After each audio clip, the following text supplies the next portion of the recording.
US Vice President Kamala Harris has passed the threshold to clinch the Democratic presidential nomination in a vote of party delegates. Speaking by telephone, Ms. Harris said she was honored to be the presumptive nominee as the virtual roll call continues ahead of the Democratic National Convention, DNC, in Chicago later this month. Ms. Harris is the first Black woman and first South Asian woman to become the White House standard-bearer for a major U.S. political party. If she defeats Donald Trump, the Republican nominee, in November, she would be America's first female president. She ran unopposed in the virtual roll call after President Joe Biden stepped aside last month and quickly endorsed her. Several potential rivals followed his lead. On Friday afternoon, Ms. Harris formally became the nominee after securing the support of 2,350 delegates, the threshold required to earn the nomination. "We believe in the promise of America, and that's what this campaign is about," she said, in brief remarks by phone as she crossed the benchmark. "We are in this, we are on the road, and it's not going to be easy, but we're going to get this done." In total, Democrats have said 3,923 delegates, or 99% of the participants, plan to vote for her. The roll call began on Thursday and ends on Monday. Presidential and vice presidential nominees are typically anointed at their party conventions, but the relatively late date of the 2024 DNC risks falling afoul of state ballot access laws. Ms. Harris, 59, was born in Oakland, California, and is the first Democratic nominee in the party's nearly 200-year history to hail from a Western state. She rose through the ranks of state politics, from San Francisco District Attorney to California Attorney General and then U.S. Senator. Before dropping out of the race, Mr. Biden had easily won the Democratic primary. He did not face stiff opposition despite voter concerns about his age, and had won backing from 99% of pledged DNC delegates. But the 81-year-old faced escalating pressure from within the party to withdraw after a poor June debate performance against Trump. The decision to hold a virtual nominating process ahead of the 1922 August convention was made while Mr. Biden was still the presumptive candidate. It came in response to rules for ballot access in the state of Ohio, which requires that candidates for the November ballot be formally selected 90 days before the election, or by 7th of August. Republican leaders in the state had warned they would enforce the law, and though lawmakers eventually created an exemption, as they have done in the past, Democrats said an early roll call would preempt further risks of their candidates being excluded from the ballot. Delegates do not need to vote on the vice presidential pick. Ms. Harris is expected to name her running mate by Monday. Who might Kamala Harris pick as her running mate? Josh Shapiro, Pennsylvania governor. The charismatic governor of Pennsylvania, a state that many think is essentially must-win for Harris, has oratory skills which have drawn comparisons with Barack Obama. He would be the first Jewish vice president and has peeled off Republican voters in his home state. Shapiro has seen high approval ratings since he was elected in 2022 in a swing state Trump narrowly carried in 2016. He made national headlines last year after quickly rebuilding a collapsed bridge on a crucial Philadelphia highway, a major political victory for a first-term governor. The speedy repair was hailed by many as the perfect infrastructure talking point for a potential 2028 presidential candidate. Anthony Zurcher. He could help lock down an important, perhaps the most important, state for Ms. Harris. But his outspoken support of Israel during the Gaza war and his criticism of student protests in his state might open up divisions within the Democratic Party that the vice president is keen to avoid. Mark Kelly, Arizona senator, the former astronaut and Navy combat pilot, has an all-action edge, while his strong border stance and occasional criticisms of the Biden administration could be eye-catching for floating conservative voters. His Democratic superstar wife, Gabby Giffords, who was shot in a mass shooting, gives him a personal story as strong as his CV. The former House Congresswoman was seriously wounded and has become one of the leading voices on gun safety laws. With gun violence a major campaign issue for Democrats, Mr. Kelly's personal story could resonate with voters. AZ. Mark Kelly is from a state that Democrats would love to keep in their column. His selection would create challenges down the road, however, as Democrats would have to gear up for another pivotal Senate campaign to hold his seat in a special election in 2026. Roy Cooper, North Carolina governor.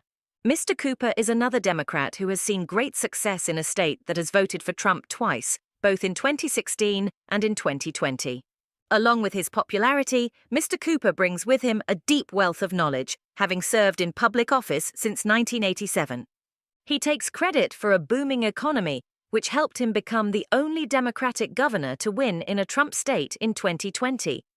And he has long been friends with Harris, as both of them previously were attorneys general in their own states, so there would be no question marks about chemistry.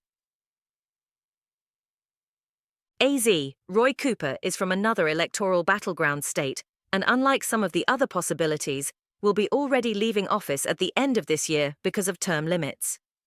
At 69, his age may be an issue if Harris is looking to pick someone who can succeed her in 8 years. Andy Beshear, Kentucky governor. Mr. Beshear has carved out a successful career as the Democratic leader of a deep red state, which voted for Trump by a margin of more than 25 percentage points in 2020. That year, he became the only Democratic governor to win in a Trump state, helped by the state's booming pre-COVID economy. Supporting public education and protecting reproductive rights are also key issues for him. Kamala Harris and he have been close for a long time, so there would be no question marks about chemistry if picked as her running mate. The most youthful of those in the frame can help Harris underline the generation gap with the top of the Republican ticket. And he's not afraid of talking about his Christian faith and its impact on his personality and work, something that might endear him to parts of America beyond Harris's reach. AZ. He is from another electoral battleground state and, unlike some of the other possibilities, will be already leaving office at the end of this year because of term limits. At 69, his age may be an issue if Harris is looking to pick someone who can succeed her in 8 years. J.B. Pritzker, Illinois governor. J.B. Pritzker, the governor of Illinois, has raised his profile in recent years by going after Trump and defending Mr. Biden. The billionaire businessman, heir to the Hyatt hotel chain, is quick to post criticism of Trump on social media. After the debate, he called Trump a liar and said he is a 34-count convicted felon who cares only about himself. Like Ms. Whitmer, Mr. Pritzker has a track record of completing agenda items on left-wing Democrats' to-do lists on issues like abortion rights and gun control.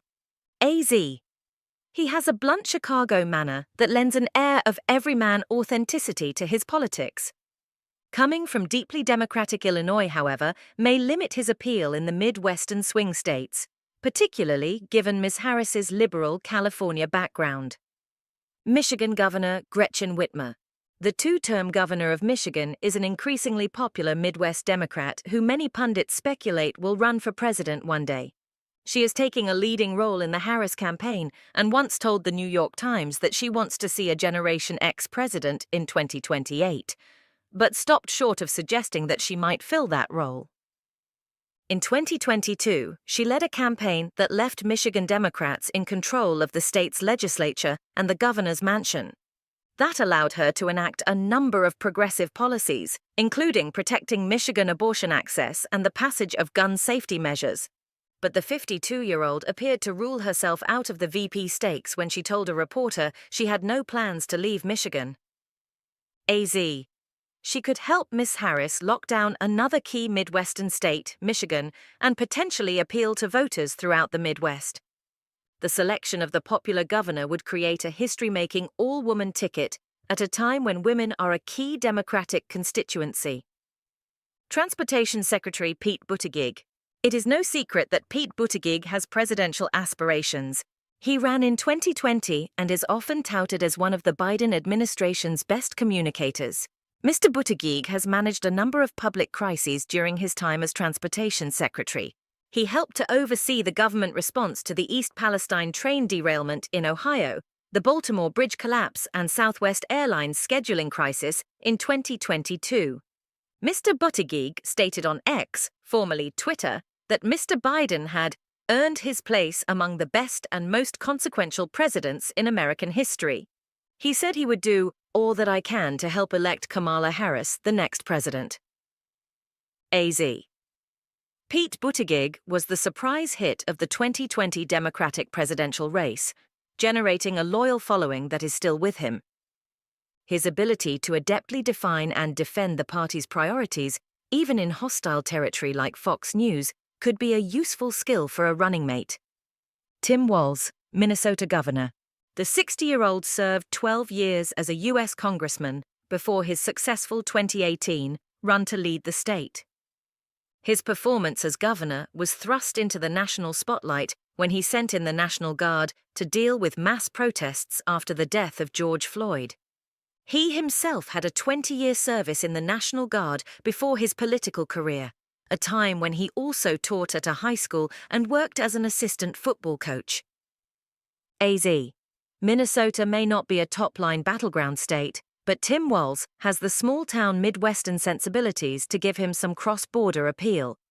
While he governs from the left, his plain-spoken manner and religious convictions give him a moderate sheen. Retired Admiral William McRaven, retired Navy Admiral William McRaven, 68, cemented his legacy in Washington by overseeing the special operation that killed Osama bin Laden.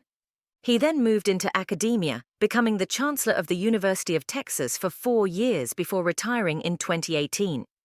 In recent years, Mr. McRaven has emerged as a vocal critic of Trump, particularly on national security issues, and strong backer of President Biden. He went viral in 2014 for his address at a University of Texas commencement speech, in which he gave 10 lessons for living a meaningful life, one of which was to make your bed.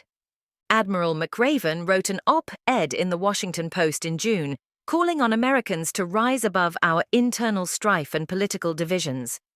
AZ. He would instantly burnish the Democratic ticket's national security credentials at a time when there are 2 major regional wars and the threat of more. But opting for a candidate with no political track record and no experience navigating the bright national stage opens a new set of risks. The Trump campaign and some Republicans have criticized the replacement of Mr. Biden with Ms. Harris, arguing she is the first major party candidate to secure the nomination without holding a press conference or a sit-down interview. Some have referred to the substitution as a coup. But Ms. Harris has hit the campaign trail hard since Mr. Biden's endorsement, making the case against Trump in multiple campaign rallies and fundraisers across battleground states. On Friday, the campaign announced it had raised more than 310 mils, 208 in the month of July, with more than 2/3 of people donating money for the first time. That figure is more than double the 130 metis raised by the Trump campaign last month and marks the biggest haul of the 2024 election cycle so far. Share your feedback, subscribe to our channel. Thanks for watching.